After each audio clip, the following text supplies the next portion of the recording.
let's move on again. We've actually done all those things. We're fully warmed up and we walk on stage. What's the very first thing that you should do when you walk on stage?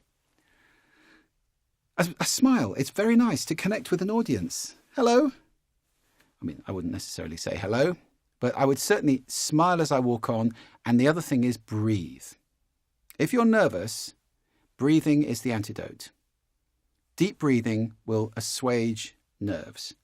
Not to the point of hyperventilation, obviously, but you can just take a deep breath, and it does tend to counteract the quavery voice that can happen when you're feeling very, very nervous.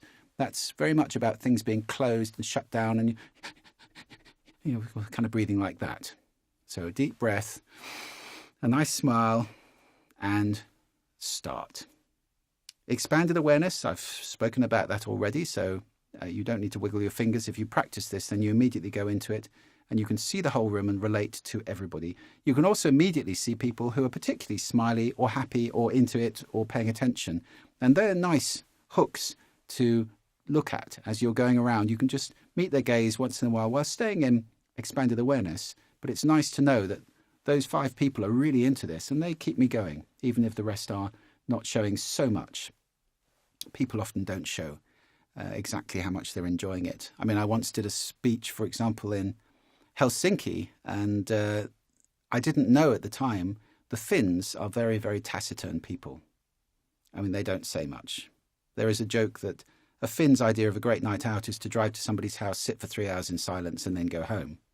So they don't say a great deal, the Finns, and their idea of a standing ovation is a little bit like this. They're quite restrained. So I was hooked onto a couple of people in the audience. I had a great time. I got a standing ovation like this, and everybody came up to me afterwards and said how wonderful it was and how much they'd enjoyed it and so forth. I was quite surprised because I had felt that it was quite lukewarm. So you may have a cultural issue, or it may just be that people don't demonstrate very much. You can't tell. Just try and hook on to the people who are into it, expanded awareness, and so forth. Stance. This is really important. There are a lot of people who feel uncomfortable doing what I'm doing at the moment. This is a fairly neutral stance. So if you notice, I've got my feet roughly shoulder width apart. Everything is pretty much stacked on top of everything else vertically. Shoulders are relaxed. And I have no problem in speaking like this with my arms just hanging down by my side. I don't suppose you have a problem in watching me speak like this. I tend to, if I've got a remote control, which I'm using to see the slides on my Macintosh as a comfort monitor, I tend to use this kind of a posture. You can do this without a clicker. Take a leaf out of the Royal Family's book, because you'll find that most of the time the Royal Family will hold a thumb here at navel height. How do you do? Nice to meet you. You know, this kind of thing. So this is quite relaxed. This is fine too. This is neutral. This is relatively neutral. Try to avoid things like this, kind of the footballer waiting for the free kick. It looks a little bit defensive. I'm covering an area which I don't want to be hurt. And if you stand like this on a stage, it doesn't quite give people the right idea. This is equally not great. It means I'm not going to hurt you, or it might mean I've got something hidden behind my back that you don't want to see. And it's rather schoolmasterish, isn't it? Especially if I start doing this kind of thing as I'm talking. It takes you right back to board rubbers and, well, maybe you didn't have board rubbers, but certainly to school. So these aren't great postures. This is far more relaxed. So stance, just try and keep it neutral. And there's nothing wrong with gesticulating. If you're a person who gesticulates a lot, well, by all means, gesticulate, use them. There are a few that you might want to consider being careful about. This one, for example. I see a lot of people who talk like this the whole time when they're on stage. This is their standard default gesture. Now, I don't know how you're feeling watching me speak like this, but this is a very weak gesture. It's called the placator.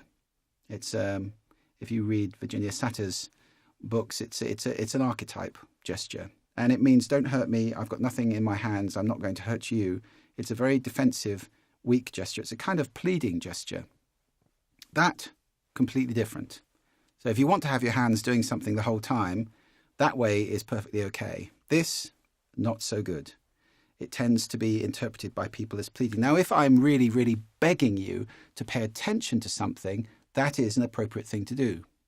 But if I'm talking just about a point, then that's not really delivering it, is it? And you might also be, I don't imagine you do this for a second, but this one, if you start doing this from a stage, that's pretty powerful, and you've got to be very careful that you mean this. I mean you. And it's an extremely strong gesture. It's called the blamer. Clinton used to do that, and they softened him by moving that finger down, and now you'll find he talks like this a lot instead of like this. So gesture can be very powerful. There are gestures which don't travel, gestures which you have to be careful of in certain countries. Generally, waving to make a point, fine point, thinking about something, big point, all of us. These kind of gestures can be very powerful, and it's fine to use them if you're a gesticulating person. If you're not, don't be. Neutral stance is fine. You can anchor things on stage. You tend to find, if you watch me, I talk about the past over here and the future over here. Or getting away from something, I naturally do it that side. If I kept swapping, you'd get a bit confused. So it's nice to be consistent about that. And actually, I know that most people tend to see past to future that way as you're looking at me. So I've kind of reversed it for myself. And I would always talk about past going to future. For me, that's the opposite way around. For you, that looks right. So again, it's nice to be consistent with your gestures in that way. Pace and space on the stage, very important. Pace and space in your speaking. Not to move around too much unless you're somebody who likes to walk a great deal. If you want to stride around on the stage and walk up and down, that's kind of fine. It can be a little bit distracting if you're doing it the whole time, but people can get used to it. I'll come on to a couple of common issues in a moment about movement. I tend to believe if you can anchor yourself and just feel your feet anchored to the earth and really feel solid there, that's a great base from which to talk. You don't need to be moving your legs in order to talk, and it can be very distracting.